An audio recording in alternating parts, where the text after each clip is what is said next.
Dati, nung wala pa akong case nitong paborito nating multitool, ang ginagamit kong case nito ay lumang inner tube.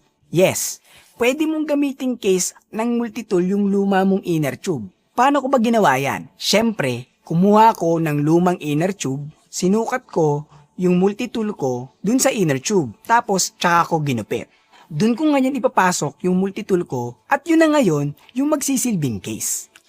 Pwede namang wala niyan eh. Oo. Pero kasi minsan, pag naglalagay tayo sa mga bag natin, nandun na yung cellphone, nandun yung mga kung ano-anong mga power banks. Pag nilagay mo yung multitool na yun na walang case, ang tendency, yung mga talim-talim nung multitool na yun, baka gumasgas yun dun sa cellphone mo or sa kung ano mamang bagay na nakalagay sa bag mo.